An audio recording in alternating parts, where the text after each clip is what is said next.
Hello guys, हम लोग start करने जा रहे हैं बेलमेंट एंड प्लेज। गाइस, एक चीज है बस आपकी जिम्मेदारी कि जो भी मैं आपको पढ़ा रहा हूँ हाथों हाथ आपको आज का आज ही रिवाइज करके क्लोज कर देना है। कल पे बिल्कुल भी नहीं डालना है। प्लस नेक्स्ट लेक्चर स्टार्ट करने से पहले इसको बहुत बढ़िया तरीके से आपको क्या करना है, रिवाइज करना है। जो भी नोट्स मैं यूज करूंगा पढ़ाने के लिए उसका लिंक मैं डिस्क्रिप्शन में डाल दूंगा, आप चाहो तो उसको डाउनलोड कर सकते हो। Then let's begin. So guys, हम लोग स्टार्ट करने वाले हैं अभी सेक्शन नंबर 148। सेक्शन नंबर 148 हमें बेलमेंट के बारे में बताता है। जैसे आप इस चैप्टर को जानते हो, यूनिट नंबर 8 है, बेलमेंट और प्लेज नाम है इसका। तो हम सबसे पहले बेलमेंट को फिनिश करेंगे, उसके बाद हम प्लेज पे आएंगे, ठीक है। तो और हम साथ में डेफिनेशंस भी पढ़ेंगे। ऐसा नहीं होगा कि बस ऊपर से समझ लिया और काम खत्म हो गया, नहीं, एग्जाम में आपको लिखना भी है। तो हम लोग क्या करेंगे, सबसे पहले समझते हैं बेलमेंट होता क्या है। लेट्स से कि आप क्या गए, आप एक शॉप पे गए और आपने क्या किया, उस शॉप पे जाने के बाद आपने वहां से एक फैब्रिक खरीदा। फैब्रिक मतलब कपड़ा खरीदा आपने, और आपने इस शॉप वाले को पैसे दे दिए, राइट। इसका मतलब मैं ये मान सकता हूं इस फैब्रिक के ओनर अब आप हो गए। अब आपने क्या किया, इस फैब्रिक को ले जाके आपने टेलर को दिया और टेलर को बोला कि यार तू एक काम कर, मेरा मेजरमेंट लेके इसको स्टिच कर दे, इसको सिल दे। तो बोला ठीक है यार। अब आप मुझे बताओ, आपने अपना जो फैब्रिक था, मतलब जो आपका गुड्स था, क्या आपने उसकी डिलीवरी करी इसे, किसको, टेलर को, करी ना। तो फर्स्ट पार्ट जो बिलमेंट में होता है वो यही होता है कि यार सबसे पहले डिलीवरी ऑफ गुड्स होती है। एक बंदा, डॉग नहीं है बेटा, डिलीवरी ऑफ गुड्स है। क्या है, डिलीवरी ऑफ गुड्स। तो यहाँ पे क्या होता है, सबसे पहले डिलीवरी ऑफ गुड्स होती है एक बंदे के द्वारा दूसरे बंदे को। यहाँ पे डिलीवरी कौन कर रहा है, अपन कर रहे हैं। किसको कर रहे हैं, हम टेलर को कर रहे हैं। अब आप मुझे बताओ, हमारा उसके साथ कॉन्ट्रैक्ट क्या है। हमारा उसके साथ कॉन्ट्रैक्ट क्या है, हमारा कॉन्ट्रैक्ट सिंपल सा है कि यार तू मेजरमेंट लेके इसको स्टिच कर दे, जब स्टिच हो जाए तो वापस रिटर्न कर देना। इसका मतलब सेकंड पार्ट ये है कि जो भी हमारा पर्पस है, जैसे वो पर्पस अकम्प्लिश होगा, क्या बोला मैं, जैसे वो पर्पस हमारा अकम्प्लिश होगा, आपको क्या करना है, या तो गुड्स को जो भी हमने सामने वाले को दिया वो रिटर्न कर देगा, या फिर वो उसको डिस्पोज करेगा जैसे हम उसको बताएंगे। मान लीजिए हमने उसको कहा वाई को देना, जेड को देना, ए को देना, बी को देना, जैसा हम कहेंगे वैसा करेगा, ठीक है। तो आप देखो सेक्शन 148 में यही बात हो रही है। सेक्शन 148 यही कहता है, bailment is nothing but the delivery of goods by one person to another for some purpose upon a contract. मतलब जो कॉन्ट्रैक्ट में पर्पस है, वो पर्पस के लिए आपने डिलीवरी ऑफ गुड्स करी है। ये फर्स्ट पार्ट है। दूसरा, that the good shall when the purpose is accomplish, जैसे ही वो पर्पस अकम्प्लिश होगा, ये जो गुड्स हैं, ये जो सामान है हमने उसको दिया, वो या तो हमें क्या करेगा, रिटर्न करेगा, या फिर उसको डिस्पोज करेगा। जैसे कौन दे रहा है डायरेक्शन, जिस बंदे ने डिलीवरी दी, मतलब जिसने गुड्स दिए। तो मेरे ख्याल से सेक्शन नंबर 148 आपको याद हो गया। दो पार्ट है, डिलीवरी करना, दूसरा पार्ट है पर्पस खत्म होने के बाद गुड्स या तो रिटर्न या डिस्पोज करना, राइट। तो हमने डेफिनेशन भी क्या करी बेटा, दिमाग में सेट कर ली। अब हम इसके आगे बढ़ते हैं। अब इसके आगे क्या है यार, पार्टीज कौन कौन है। मतलब जब हम बात करते हैं कि यार बेलमेंट नाम का कोई ट्रांजैक्शन हुआ, तो इस बेलमेंट नाम के ट्रांजैक्शन में पार्टीज कौन कौन है। तो हमने कहा यार सबसे पहले एक पार्टी है जिसका नाम है बेलर। क्या है इसका नाम, बेलर। बेलर कौन होता है, बेलर वो होता है बंदा जो गुड्स की डिलीवरी कर रहा है, और जिस बंदे को डिलीवरी होती है उसको हम बेली कहते हैं। जिसको डिलीवरी होती है उसको हम क्या कहते हैं, बेली। जैसे मैं कौन था, जिसने कपड़ा दिया, उसको फैब्रिक दिया, तो मैं हो गया बेलर। जो टेलर था वो क्या हो गया, बेली हो गया, जिसको डिलीवरी मिली। जब भी हम कहते हैं यार बेलमेंट हुआ, इसका मतलब कुछ ना कुछ असेंशियल कंडीशंस हैं, एलिमेंट्स हैं जो उसमें प्रेजेंट होने चाहिए। सबसे पहले या तो कॉन्ट्रैक्ट, क्या है यहाँ पे, कॉन्ट्रैक्ट। नंबर वन, कॉन्ट्रैक्ट मतलब आपने सामने वाले से कॉन्ट्रैक्ट किया, या तो आपने एक्सप्रेस किया। एक्सप्रेस मतलब या तो रिटन में या ओरल में बोल के बताया कि यार बॉस ये काम है, ये पर्पस के लिए मैं सामान दे रहा हूं। या कई बार इंप्लाइड हो जाता है। कई बार क्या होता है, इंप्लाइड। मान लो आप कहां गए, आप लेट से आप थिएटर में मूवी देखने गए। कहां गए आप, थिएटर में गए। आप मूवी देखने गए थिएटर में, तो यार मूवी जब आप थिएटर में देखने गए तो आप कार लेके गए। अब कार लेके गए आप, तो थिएटर में नीचे यहाँ पे पार्किंग एरिया था, आपने ले जाके वहां पे गाड़ी खड़ी कर दी। इट इज इंप्लाइड यार, अब वहां के जो भी पार्किंग चार्जेस होंगे दैट यू हैव टू पे। भले ही आपने उससे ऐसे कॉन्ट्रैक्ट नहीं किया वर्बल या oral, but it is implied कि आप अगर पार्किंग एरिया यूज कर रहे हो, इसका मतलब आपने उसको, जब तक मूवी देख रहे हो, आपकी गाड़ी वहां खड़ी करने के लिए आपने उसको गाड़ी दी है। जैसे ही आपका पर्पस, मूवी खत्म होगी, आप आओगे अपनी गाड़ी लेके चले जाओगे, एंड डेफिनेटली जो भी पैसा होगा वो आप उसका पे करोगे। Am I making sense guys? तो हमने कहा यार पहला वाला हमने कर लिया कि यार सबसे पहली चीज है कॉन्ट्रैक्ट होना जरूरी है, बट कॉन्ट्रैक्ट के लिए कोई कंसिडरेशन जरूरी नहीं है। आगे हम पढ़ेंगे ये जो बेलमेंट है ना, ये फ्री में भी हो सकता है। बेलमेंट कैसे हो सकता है? फ्री में भी हो सकता है, ये भी हम आगे देखेंगे। अब बेलमेंट की डिलीवरी होती है भैया, इसमें हमने पढ़ा था ना डॉग मतलब डिलीवरी ऑफ गुड्स होता है भैया यहाँ पे। प्लस हर बेलमेंट का कोई ना कोई पर्पस होता है, पोजीशन सामने वाले को देनी पड़ती है। ध्यान रखना, आगे मैं 2 क्वेश्चन कराऊंगा, उसमें इन्हीं एलिमेंट्स में से आपको आंसर ढूंढ के देने। The next is return of goods. भाई जैसे ही पर्पस अकम्प्लिश हो, रिटर्न करना पड़ेगा माल या डिस्पोज करना पड़ेगा, जो भी डायरेक्शन कौन देगा? जिसने डिलीवरी करी थी। क्लियर है? तो ये पांचों के पांचों हमारे एलिमेंट्स आई होप आपके दिमाग में सेट होंगे। अब हम कहां आते हैं? पहले वाले क्वेश्चन पे आते हैं इन एलिमेंट्स के। सबसे पहला क्वेश्चन, अगर मान लीजिए आपने डिपॉजिट किए हैं ऑर्नामेंट बैंक लॉकर में, मतलब आपके घर पे गहने पड़े थे, आपने ले जाके बैंक के लॉकर में डाल दिया, तो क्या ये बेलमेंट है? आप देखो इन एलिमेंट्स में प्रॉब्लम क्या है, यहां पे एक्चुअल में डिलीवरी नहीं हुई। यहां पे क्या है? डिलीवरी नहीं हुई। आप देखो ना यार, आप बैंक के लॉकर में गए, आपने ज्वेलरी डाली, चाबी तो आप लेके आ गए ना, तो डिलीवरी हुई नहीं। तो जब डिलीवरी नहीं हुई तो बेलमेंट नहीं होगा, क्योंकि बेलमेंट में तो डॉग जरूरी है, डिलीवरी ऑफ गुड्स जरूरी है। क्लैरिटी है? चलिए एक क्वेश्चन और करते हैं, नेक्स्ट क्वेश्चन और देखते हैं इसमें क्या है। नेक्स्ट क्वेश्चन देखते हैं, depositing money in bank account. क्या बोला मैं? Depositing money in bank account is not bailment. भाई आप जो बैंक अकाउंट में पैसा डिपॉजिट करा रहे हो ना, ये बेलमेंट नहीं है। क्यों बेलमेंट नहीं है?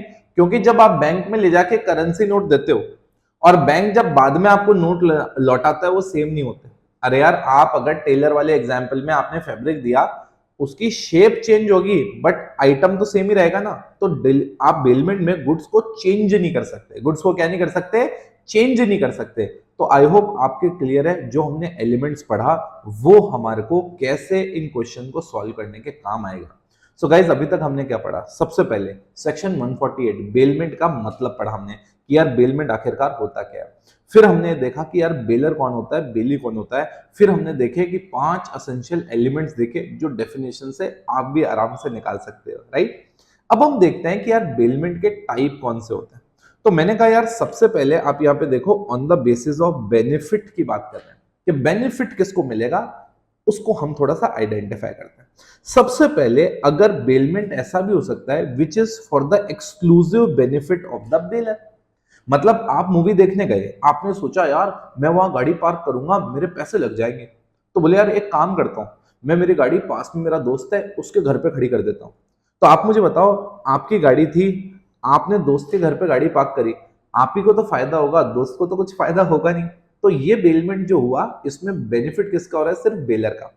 कई बार ऐसा होता है exclusive benefit of the belly. आपकी एक्टिवा थी, दोस्त आया बोले यार मुझे मार्केट जाना है, मुझे थोड़ी देर तेरी एक्टिवा दे दे। तो यहां पे भी क्या हुआ? बेलमेंट हुआ। क्या हुआ यहां पे? बेलमेंट हुआ। यहां पे बेलमेंट हुआ। और बेलमेंट की जब हम बात करते हैं, इसमें एक्सक्लूसिव किसका बेनिफिट हुआ? इसमें बेली का बेनिफिट हुआ, क्योंकि उसका ही बेनिफिट होगा, उसको आप एक्टिवा दे रहे हो, आपका तो कोई फायदा नहीं है। कई बार ऐसा भी होता है, म्यूचुअल बेनिफिट भी होता है। जैसे मान लो आपके पास घड़ी थी, आपने घड़ी रिपेयरिंग के लिए दे दी, तो यार आपकी घड़ी ठीक होके आएगी, आपका भी फायदा है, जिसने घड़ी ठीक करी उसको पैसा भी मिलेगा, उसका भी बेनिफिट है। सो आई होप आपके दिमाग में क्लियर है मैं जो आपको यहां पे बता रहा हूं, राइट। चलिए अब on the basis of reward इसको देखते हैं। On the basis of reward की जब मैं बात करता हूं, तो यहां पे 2 टाइप है। एक होता है ग्रेचुइटियस बेलमेंट, एक होता है नॉन ग्रेचुइटियस बेलमेंट। क्या बोला मैं? एक होता है ग्रेचुइटियस बेलमेंट, एक होता है नॉन ग्रेचुइटियस। ग्रेचुइटियस का मतलब क्या होता है? Which is for free. मतलब ये वाला जो बेलमेंट है ये फ्री के लिए है, इसमें सामने वाले पार्टी को कोई पैसा का लेन देन नहीं होता। अब देखो ना यहाँ पे इन दोनों वाले केसेस में ये एक्चुअल में ग्रेचुइटियस है, इसमें कोई भी पैसा नहीं लिया जाएगा, कोई भी पैसा दिया नहीं जाएगा, ये सिर्फ एक दूसरे को हेल्प करने के आपसे रिलेशनशिप की वजह से आपने कर दिया। नॉन ग्रेचुइटियस होता है विच इज पेड, जिसमें पैसा होता है, जिसमें क्या होता है? पैसा। मान लीजिए थर्ड वाला एग्जाम्पल था, आपने घड़ी रिपेयर करने के लिए दी, तो सामने वाला कोई रिश्तेदारी में थोड़ी घड़ी ठीक करके दे रहा है, वो आपसे पैसा ले रहा है। सो बेसिकली अगेन हम जो भी बेलमेंट हो रहे हैं, बेनिफिट के बेसिस पे भी उनको क्लासिफाई कर सकते हैं, रिवॉर्ड के बेसिस पे भी हम क्लासिफाई कर सकते हैं। मेरे ख्याल से अभी तक जो भी हमने पॉइंट किए सारे के सारे आपको क्लियर है। सो गाइस अब हम बढ़ते हैं इसके आगे। तो गाइस अब इसके आगे हम जो बात करेंगे वो है बेलर की ड्यूटी। अरे यार बेलर अपने गुड्स की डिलीवरी कर रहा है, तो यार बेलर की जब गुड्स की डिलीवरी हो रही है उस समय कुछ ना कुछ तो उसकी रिस्पॉन्सिबिलिटीज होंगी, ड्यूटीज होंगी। तो उसमें सबसे पहले हमारे पास जो है वो है bailor's duty to disclose the fault in goods bailed. भाई आपने अगर कोई भी सामान दिया, डिलीवरी दी उसकी बेलमेंट में, तो यू आर रिस्पॉन्सिबल। किस चीज के लिए रिस्पॉन्सिबल हो आप रिस्पॉन्सिबल हो कि भैया कुछ भी गड़बड़ होती है गुड्स में तो उसके जिम्मेदार आप रहोगे। Let's try to understand. मैं कहा लेट्स से यहाँ पे ये अजमेर है और मैं बोला यहां से अजमेर से अपन ने हमारी गाड़ी जो है वो कहाँ दी, जयपुर के लिए। Try to understand. अब हमने हमारी गाड़ी दी किसी को, अब लेट्स से कि हमने हमारी गाड़ी दे दी। अब ये जो गाड़ी है, अब ये जो गाड़ी है इसकी जो हेडलाइट है इसको कुछ प्रॉब्लम है जलने में। बट अब अगेन दो चीज हो सकती है, या तो as a bailor we are aware of this fact और वी आर नॉट अवेयर। भाई या तो मुझे पता होगा कि इसके हेडलाइट में कुछ इश्यू है या मुझे नहीं पता होगा। लेट्स से कि मैंने बेलमेंट किया, लेट्स से मैंने बेलमेंट किया और मुझे नहीं पता कि यार हेडलाइट में कुछ इश्यू है, तो इसका मतलब मैं नॉट अवेयर हूं। तो अब आपको ये चेक करना पड़ेगा बेलमेंट ग्रेचुटियस है या नॉन ग्रेचुटियस है। ठीक है, ग्रेचुटियस बेलमेंट क्या होती है, फ्री में होती है। तो भाई ग्रेचुटियस बेलमेंट फ्री में हो रही है यार, तो मैं तो फ्री में मेरी गाड़ी दे रहा हूं, तो उस केस में अगर कुछ डिफेक्ट है मुझे पता है और मैंने नहीं बताया, then I am responsible. But in case अगर मैं नॉन ग्रेचुटियस बेलमेंट कर रहा हूं, मतलब सामने वाले से पैसे ले रहा हूं मैं और फिर मैं सामान दे रहा हूं, तो भैया उस केस में भले मुझे पता हो मिस्टेक के बारे में या मुझे नहीं पता हो, अगर इसकी वजह से कुछ भी इश्यू होता है, इस फॉल्ट की वजह से जो गुड्स मैंने बेल किए, तो देन आई एम रिस्पॉन्सिबल। यार डेफिनेटली यार आप पैसा ले रहे हो तो आपकी जिम्मेदारी थोड़ी ज्यादा होगी ना। तो भले डिफेक्ट के बारे में पता हो नहीं पता हो, bailor is responsible.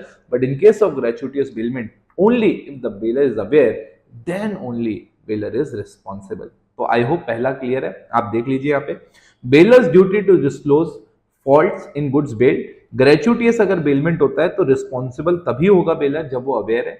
Non gratuitous bailment में रिस्पॉन्सिबल होगा वेदर ही वॉज और वॉज नॉट अवेयर। तो आई होप आपके दिमाग में सेट है।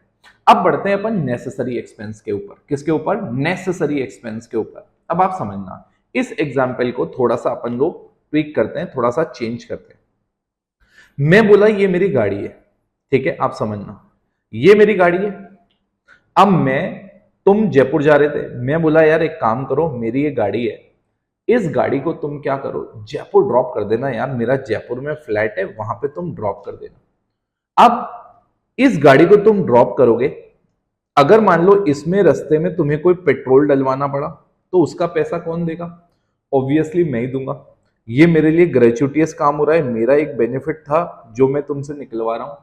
तो इसका मतलब अगर मैं ग्रेचुटियस बेलमेंट की बात करूं बच्चों, तो उस केस में ये जो पेट्रोल वगैरह है ये आएंगे नेसेसरी एक्सपेंस। एनई मतलब नेसेसरी एक्सपेंस।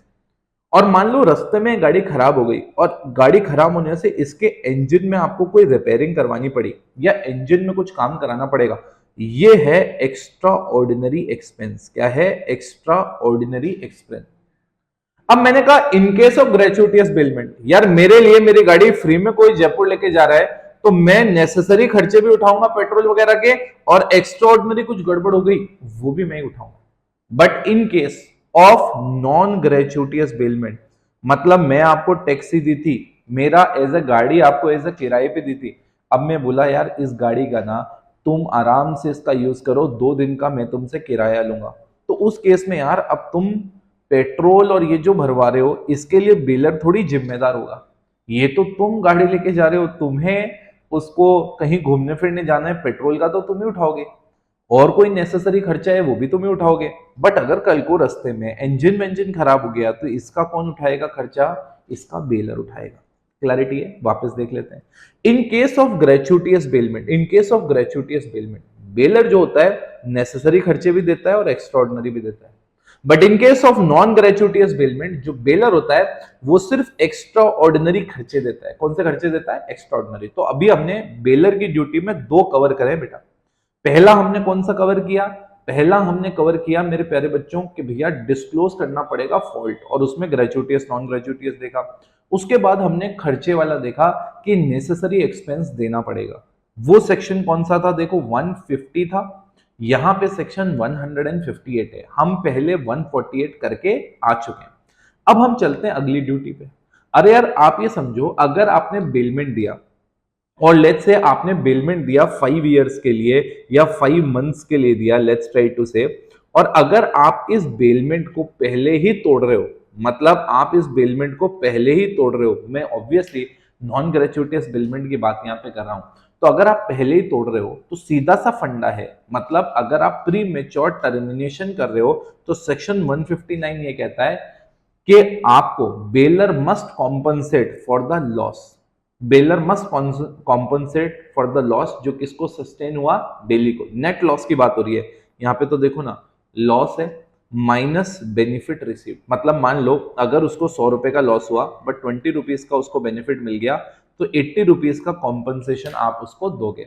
अगेन मैं यहाँ पे किसकी बात कर रहा हूँ? आप हमेशा मानना ग्रेचुइटियस और नॉन ग्रेचुइटियस की यहाँ पे बात हो रही है, ग्रेचुइटियस नॉन ग्रेचुइटियस की यहाँ पे बात हो रही है, दोनों को हम लोग डिस्कस कर रहे हैं। डेफिनेटली नॉन ग्रेचुइटियस में कई बार टर्म्स वगैरह भी होते हैं, तो उस टर्म्स के हिसाब से भी कॉम्पनसेशन किया जाता है, but most of the time अगर कोर्ट केसेस वगैरह भी होते हैं तो वहां पे भी जो नेट सेटलमेंट होता है उसमें कॉम्पनसेशन आपके डैमेजेस को ही लिया जाता है। हाँ, ग्रेचुइटियस था उस केस में, ग्रेचुइटियस था उस केस में सामने वाली पार्टी को ये आइडेंटिफाई करना कि मुझे कोई लॉस हुआ है थोड़ा सा रिमोट हो जाता है, इसलिए उस केस में पॉसिबिलिटी इस वाले लॉस की थोड़ी सी कम होती है। ठीक है, चलिए।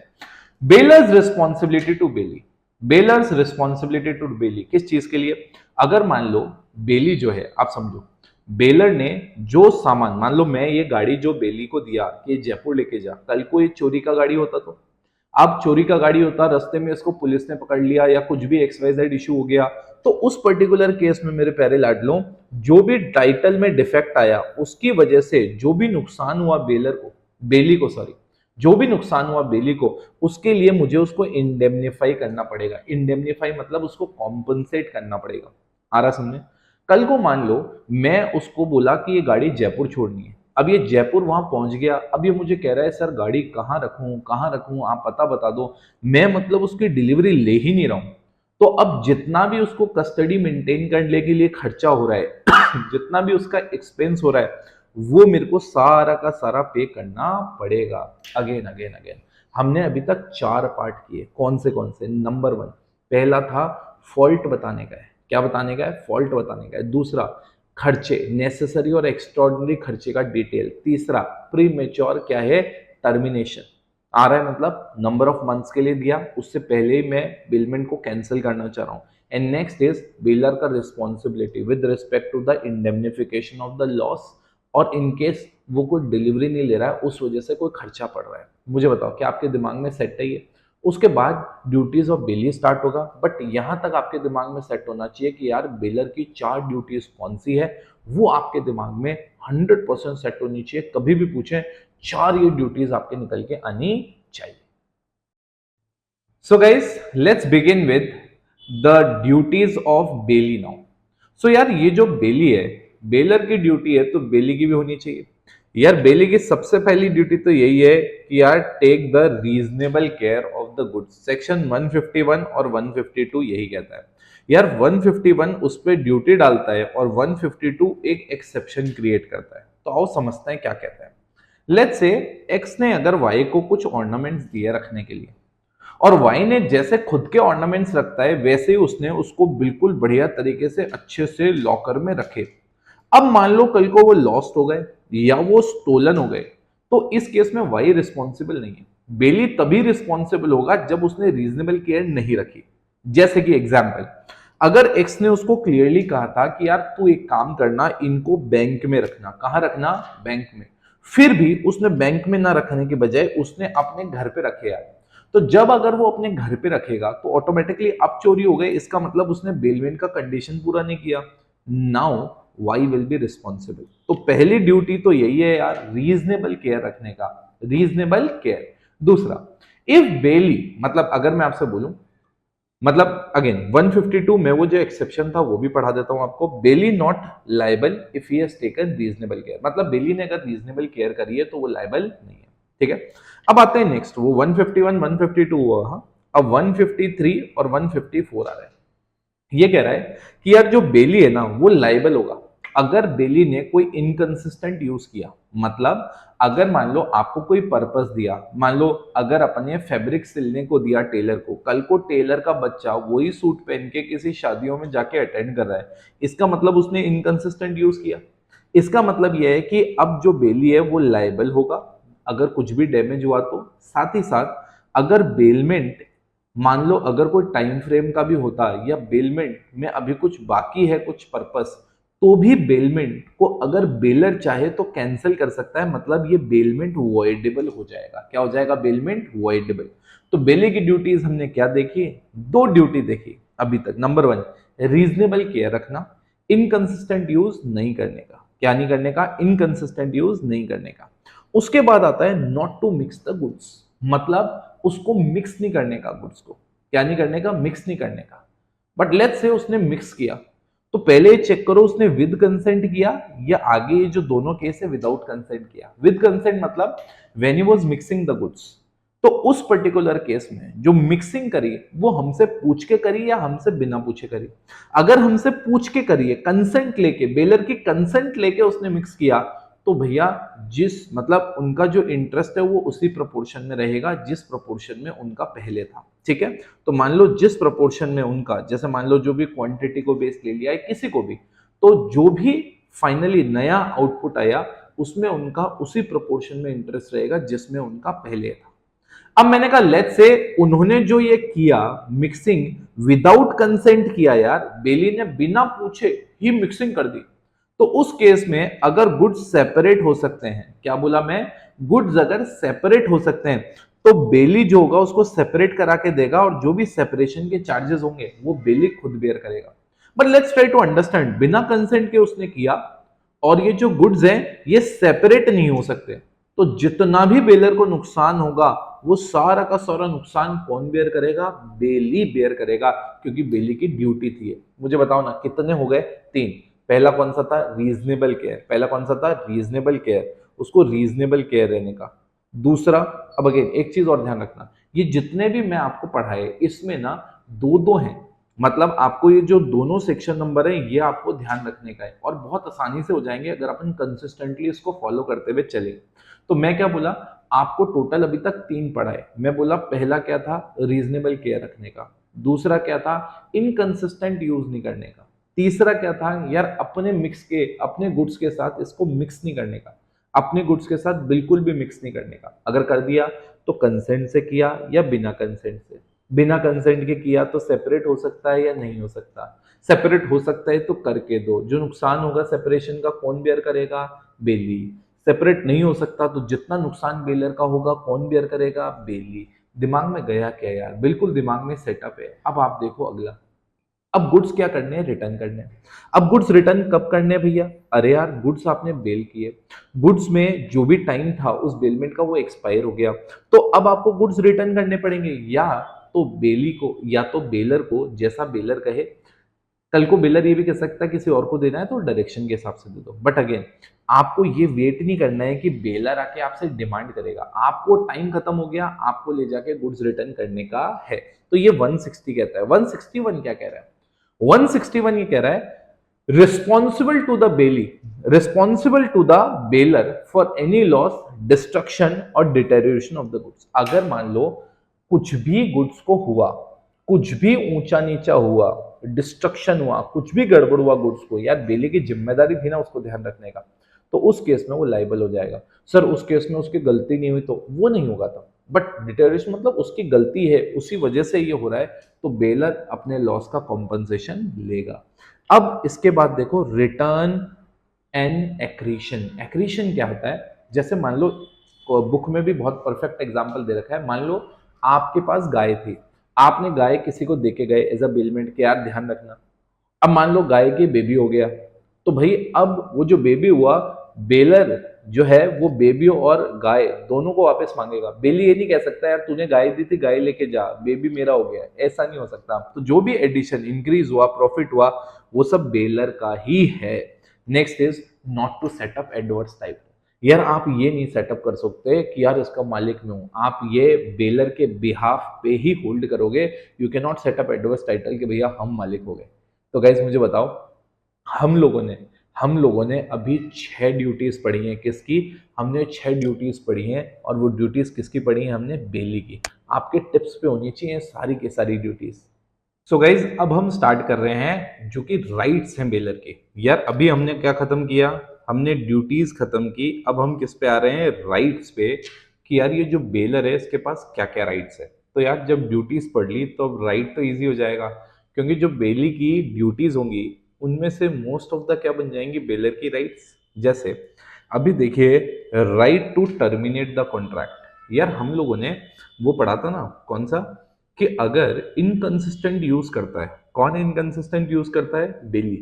तो बेलर के पास एक राइट आता है कॉन्ट्रैक्ट को वॉइडेबल करने का, और कॉन्ट्रैक्ट को वो टर्मिनेट भी कर सकता है। ठीक है। Next, right to demand back the goods. अरे ग्रेचुटियस अगर बेलमेंट है तो कभी भी, जो भी टर्म खत्म है उससे पहले भी कभी भी वो गुड्स क्या कर सकता है? डिमांड बैक कर सकता है। कौन? बेलर। उसके बाद में right to file a suit against a wrongdoer. मतलब कोई ऐसा बंदा है जो कुछ गलत काम कर रहा है, रॉन्ग डूअर है, मतलब अभी यहाँ पे थर्ड पार्टी की बात हो रही है। वैसे आगे डिस्कशन होगा, बट मैं आपको थोड़ा सा आइडिया दे रहा हूँ। अगर कोई भी रॉन्ग डूअर है और गुड्स को कोई भी नुकसान हो रहा है, उनके खिलाफ केस हो सकता है। क्या हो सकता है? उनके खिलाफ केस किया जा सकता है। Next is right to sue the Bailey.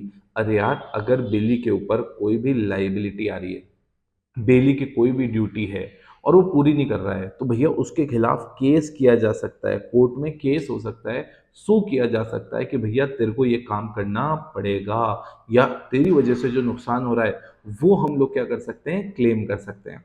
Next is right to compensation. Right to compensation क्या कहता है? कि भैया आपको कॉम्पनसेट करना पड़ेगा। अगर तुम्हारी वजह से हमें कुछ भी गड़बड़ हुई, कोई भी नुकसान हुआ, तो वो कॉम्पनसेशन हम किससे मांग सकते हैं? वो कॉम्पनसेशन हम मांग सकते हैं हमारे बेली से। तो मुझे बताओ ना यार, बेलर की राइट्स तो आसान है। क्या आसान है? क्या पढ़ा हमने? 5 चीजें पढ़ी। नंबर 1, वो चाहे तो कॉन्ट्रैक्ट को क्या कर सकता है? टर्मिनेट कर सकता है। कब टर्मिनेट करेगा? जब वो इनकंसिस्टेंट यूज करेगा। या फिर जो गुड्स हैं उनको डिमांड बैक कर सकता है, वापस उनसे मांगा जा सकता है। कोई रॉन्ग डूअर है उसके खिलाफ केस कर सकता है, बेली के खिलाफ केस कर सकता है, और कॉम्पनसेशन उनसे मांग सकता है। तो अगेन इन पांचों को याद रखने का आपके पास क्या ट्रिक है? सिंपल सा है यार। क्या करोगे? सबसे पहले दो तो सू वाले हैं। किसको सू करना है? एक तो रॉन्ग डूअर को। किसको सू करना है? किसको सू करना है? हमारे बेली को। दो तो बिल्कुल क्लियर हो गए। वॉइडेबल हो सकता है, टर्मिनेट करा जा सकता है उसकी वजह से। टर्मिनेट कब करा जा सकता है? कोई इनकंसिस्टेंट यूज हो जाए उसकी वजह से करा जा सकता है। उसके बाद में अगर कुछ गड़बड़ हुई तो यार गुड्स भी वापस मांग सकते हैं, और अगर उसकी वजह से कोई नुकसान हो गया तो हम डैमेजेस भी मांग सकते हैं। ये पांचों के पांचों पॉइंट हमने कवर कर लिए, और क्योंकि ड्यूटी हमने अच्छे से पढ़ी थी तो हमें राइट में इतनी प्रॉब्लम नहीं आएगी, राइट्स में हमें इतनी प्रॉब्लम नहीं आएगी। अब हम बढ़ते हैं किसकी राइट्स? बेली की राइट्स। यार बेली की राइट्स में सबसे पहला क्या है? Right to deliver the goods to any one of the joint promisor. आप देखो ना, जॉइंट प्रोमिसर क्या है यार? Joint bailors. आप यहाँ पे देखो, जैसे एक हार्वेस्टिंग कंबाइन, मान लो एक कोई मशीन टाइप थी यार, वो किराए पे दी। किसको किराए पे दी? डी को किराए पे दी। किसने? ए ने, बी ने और सी ने। मतलब ये तीनों जो थे वो जॉइंट ओनर थे यार। ये तीनों क्या थे? Joint owner. तो भैया जब ये तीनों जॉइंट ओनर हैं, तो यार जॉइंट ओनर हैं, तो अगर 1 महीने के बाद ये डी किसी भी एक को रिटर्न कर सकता है, जरूरी नहीं है ये तीनों को एक साथ बुला के उन तीनों को अपने हाथ में दे। तो सबसे पहले राइट क्या है? कि right to deliver the goods to any one of the joint bailors. जो जॉइंट बेलर्स हैं, जैसे इस केस में एबीसी थे, उनमें से किसी को भी ये दे सकता है। Next is right to indemnify. अरे यार ये ऑलरेडी हम पढ़ के आए हैं। किसकी ड्यूटी में? बेलर की ड्यूटी में। कि यार यहाँ पे राइट टू इंडेमनीफाई होगा। भैया अगर कोई डिफेक्टिव टाइटल है, अगर डिफेक्टिव टाइटल है, बेली को कुछ उससे नुकसान हो गया, तो बेलर को नुकसान की भरपाई करनी पड़ेगी। अब अगेन, अब एक चीज ध्यान रखिएगा कि जो बेली है ये रिस्पॉन्सिबल नहीं है। आ रहा समझ में? मतलब अगर कोई डिफेक्टिव टाइटल के गुड्स थे, उसने वापस बेलर को रिटर्न कर दिए, तो जो एक्चुअल ओनर है वो उसको कल को ना उस पर सू नहीं कर सकता, उस पर केस नहीं कर सकता, क्योंकि यार उसको जिसने गुड्स डिलीवर किए थे वो उसके बेसिस पे इंस्ट्रक्शंस क्या कर रहा है, फॉलो कर रहा है। Am I making sense? अगर मान लो बेली जो है उसको कोई भी नुकसान इस पूरे प्रोसेस में कहीं पे भी होता है, तो नुकसान की भरपाई पूरी करवा सकता है। ये राइट टू इंडेमनिटी है। तो मेरे को बताओ ना, दो हो गए। क्या है? जॉइंट बेलर के केस में किसी को भी रिटर्न किया जा सकता है, राइट टू इंडेमनिटी, कि अगर कल को डिफेक्टिव टाइटल हुआ, कोई भी नुकसान हुआ, तो उसमें जितने भी सारे नेसेसरी एक्सपेंसेस होंगे सब रिकवर करे जाएंगे। किससे? बेलर से। नेक्स्ट, क्या आपको अब दिख रहा है? Right to claim compensation in case of faulty goods. याद करो, हम सेक्शन 150 पढ़ के आए थे यार। फॉल्टी गुड्स, फॉल्टी गुड्स में याद है ग्रेचुइटियस में क्या था? जो अवेयर होगा उसी वाले नुकसान की भरपाई होगी। बट नॉन ग्रेचुइटियस में चाहे अवेयर था चाहे अवेयर नहीं था, दोनों नुकसान की भरपाई क्या होगी? कवर करनी पड़ेगी। किसको? बेलर को। राइट्स ऑफ बेली है, ऑलरेडी पढ़ चुके हैं यार, पढ़ चुके हैं, तो क्या होगा अब यहाँ पे ये पॉइंट्स बड़े आसान लगेंगे। Next is right to claim the necessary expenses. जो भी नेसेसरी एक्सपेंसेस है, याद है ग्रेचुइटियस के केस में कुछ था, नॉन ग्रेचुइटियस के केस में कुछ था, अभी अभी थोड़ी देर पहले ही हमने इसको पढ़ा है। Next is right to apply to the court to decide the title of the goods. मतलब मान लो कि कोई गुड्स है, उनके टाइटल में कोई कह रहा है ये मालिक है, वो मालिक है, वो मालिक है, तो आप कोर्ट में अप्लाई कर सकते हो टू डिसाइड कि एक्चुअल ओनर इस केस में कौन है। नेक्स्ट इज लीन यार। लीन मतलब क्या होता है? जब्त करना। आगे ये भी डिटेल में आएगा, बट बता देता हूं। अगर मान लो आपने माल कोई सामने वाले को सामान दिया, अब उस पर्टिकुलर केस में सर्विस करवा ली, जैसे वो टेलर वाला एग्जांपल था, टेलर ने बेचारे ने कपड़े सिल दिए, स्टिच कर दिए, अब वो तुमसे पैसे मांग रहा है, नहीं दे रहे हो, तो अब वो तुम्हारे जो कपड़े हैं वो जब्त करके रख सकता है, लीन एक्सरसाइज कर सकता है कि पैसे दोगे तभी तुम्हें दूंगा। वो होता है पर्टिकुलर लीन। जनरल लीन होता है और भी कोई सामान, जनरल मतलब पैसा तो तुम्हारी स्टिचिंग का ड्यू था, बट तुमने सामान और कोई जब्त कर लिया, उसको हम क्या कहते हैं? जनरल लीन। पर्टिकुलर लीन मतलब उसी सामान को जब्त करना जिसपे आपने सेवाएं दी है। जनरल लीन मतलब कोई भी सामान जो सामने वाले का है, तो आपने जनरल बैलेंस के सामने उसको सेट ऑफ कर लिया।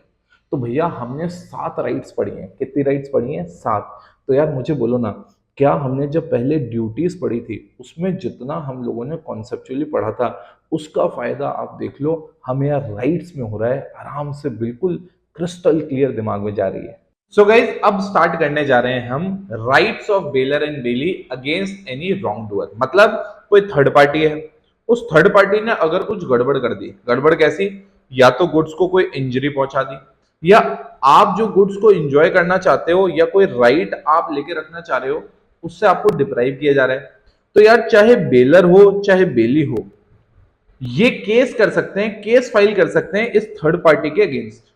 सर ये तो सेक्शन 180 कहता है कि यार उन दोनों के पास एक राइट है कि केस फाइल किया जा सकता है। एट द सेम टाइम 181 क्या कह रहा है? 181 ये कह रहा है कल को वो जो केस किया यहाँ पे इस थर्ड पार्टी पे, कल को कोई रिलीफ मिली, कोई कॉम्पनसेशन मिला, तो ये लोग जो भी अपना रिस्पेक्टिव इंटरेस्ट है ना, उस रिस्पेक्टिव इंटरेस्ट में इसको क्या कर लेंगे? अपॉर्शन कर लेंगे, मतलब आपस में बांट लेंगे। क्लैरिटी है? अब आते हैं भैया टर्मिनेशन ऑफ बेलमेंट। तो यार इसमें मैं आपको सिंपल सा एक कोड देता हूं, 4 चीजों में खत्म हो रहा है कुछ ना कुछ, और एक नोटिस वाला तरीका है। मतलब जब बेलमेंट टर्मिनेट होगा तो या तो इन चारों में से कुछ ना कुछ खत्म हो रहा होगा, या फिर नोटिस देके भी आप बेलमेंट क्या कर सकते हो? खत्म। अब सबसे पहले वो 4 पॉइंट पढ़ते हैं। सबसे पहले टाइम खत्म। अरे भैया स्टिपुलेशन जो पीरियड था वो एक्सपायर हो गया, या फिर आपका पर्पस खत्म। टाइम खत्म, पर्पस खत्म, या फिर बेलर या बेली ही खत्म, मतलब किसी की डेथ हो जाए। एंड फोर्थ वाला खत्म क्या है कि सब्जेक्ट मैटर गुड्स ही खत्म हो जाए तो भी बेलमेंट खत्म हो जाएगा। तो 4 खत्म कौन से हैं?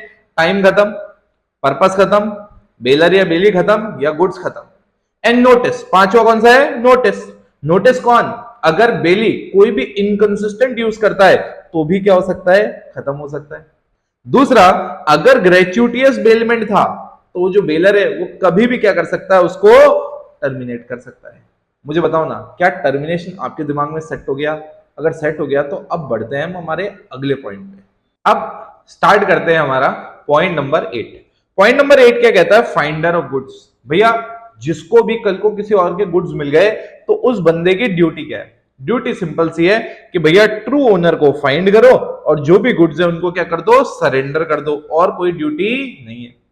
अब एक चीज ध्यान रखनी है, सेक्शन 168 कुछ इंपॉर्टेंट पॉइंट्स कहता है कि भैया आप ना केस नहीं कर सकते हो, किस पे, ओनर पे। आप ये नहीं कह सकते हो कि भैया मुझे कॉम्पनसेशन दो अगर मैंने कोई ट्रबल हुआ मुझे, या मैंने कोई एक्सपेंसेस वॉलेंट्री इनकर कर दिए, या गुड्स को प्रिजर्व करने के लिए मैं कोई खर्चा किया, तो वो आप केस करके रिकवर नहीं कर सकते। हाँ, आप जब तक वो पैसा ना मिले गुड्स रिटेन करके जरूर रख सकते हो। सर अगर सामने वाले बंदे ने ऐसा बोला कि अगर कोई गुड्स लाके देगा तो उसको वो इनाम देगा 1 लाख रुपए का, अब अगर वो इनाम नहीं दे रहा है, खर्चों की बात नहीं हो रही है, तो क्या हम केस कर सकते हैं? यस। तो स्पेसिफिक रिवॉर्ड अगर कोई था और अब वो रिटर्न, आपको रिवॉर्ड जो है गुड्स रिटर्न करने के बाद भी नहीं दे रहा है, now you can file the case, कोई टेंशन वाली बात नहीं है। अब सवाल ये उठता है कि भैया ये जो भी सामान हमें मिला इसको हम बेच कब सकते हैं यार? क्या मेरे पास कोई सामान आया मैं बेच सकता हूं? यार बिल्कुल बेच सकता हूं, अगर मैं बहुत मेहनत करी, रीजनेबल डिलीजेंस के बाद भी मुझे ओनर मिला ही नहीं, या फिर ओनर मिल तो गया बट वो मुझे लॉफुल चार्जेस देने से भी मना कर रहा है, तो फिर अपन क्या कर सकते हैं? बेच सकते हैं। बट एक चीज ध्यान रखना, बेच हम कब रहे हैं? जब हमारे को ऐसा खतरा है कि यार इस गुड्स का जो मेजोरिटी ऑफ द पार्ट है ना, वो वैल्यू जो है वो लूज हो जाएगा अगर मैं इसको और रख के रखूंगा, it is better to sell. और लॉफुल चार्जेस जो है ना, वो कभी भी इस वैल्यू के 2/3 से ज्यादा नहीं हो सकते। दिमाग में सेट हुआ? क्या था ये था फाइंडर ऑफ गुड्स, कि जो फाइंडर ऑफ लॉस गुड्स है उसकी क्या ड्यूटी रहेगी। मैं आपको बोला केस नहीं कर सकता, स्पेसिफिक रिवॉर्ड्स के लिए कर सकता है, गुड्स को रिटेन कर सकता है, चार्जेस जो उसने वॉलेंट्री इनकर किए उसको रिकवर करने के लिए। फिर 69 पढ़ा कि कब ये बेच सकता है, राइट। अब हम चलते हैं भैया right of lien. Right of lien का मतलब क्या है? जब्त करके रखना। जब्त किसके गुड्स? किसी और के। खुद के होंगे तो आपके पास तो भैया खुद के गुड्स हैं, वो कोई जब्त करना थोड़ी हुआ। आपने किसी और पार्टी को बिलोंग करते थे गुड्स, वो आपने जब्त करके रखे। और वो क्यों रख के रखे? जब तक कि आपका सामने वाला क्लेम जो भी आपका है वो दे नहीं देता, या कोई डेट है तो वो उसको रीपे नहीं कर सकता, तो हम कहते हैं आपने लीन एक्सरसाइज किया। क्या एक्सरसाइज किया? लीन।